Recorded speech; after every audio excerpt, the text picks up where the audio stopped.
Selam dostlar. Bugün biz Şistay Devlet Tarih, Arxitektura hem Edebi Muzey Tiyoluğunun ko'rgazmalar salonda.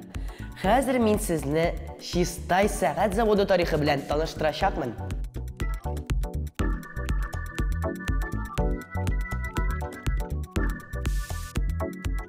Buyuk Vatan Soğuşu başlanğaç 1941 yılının күзендә Мәскәү Сәгать заводын Şistayга күчерү турында карар кабул ителә.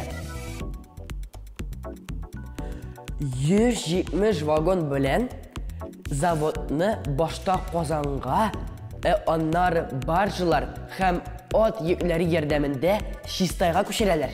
Завод шунда ук эшкә керешә. Гранаталар һәм миналар өчен механизмнар ясыйлар.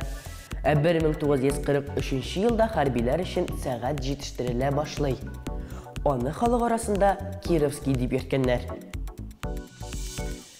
Бөек Ватан сугышыннан соң завод Şistayда кала. 1949 елдан Победа исемле сәгатьләр җитештерелә башлый. Завод шулай кораблар өчен дә сәгатьләр җитештергән. Кул сәгатьләреннән иң танылганнары ул командирский һәм амфибия.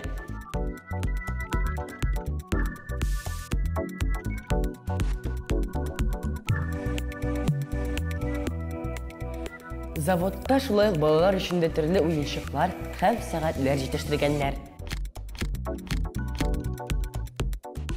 Менә шундый микроскоплар ярдәмендә эшчеләр сәгать механизмнарын җыйганнар.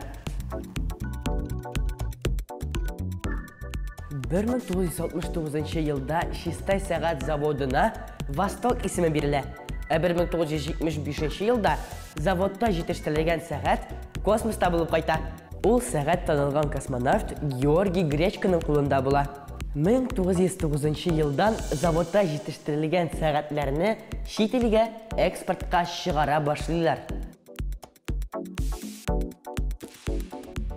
Бүгенге көндә дә заводта сәгатьләр, счетчиклар һәм башка механик приборлар җитештерәләр. Şistay Сәгать заводының тарихы белән сез үзегез музейга килеп таныша аласыз.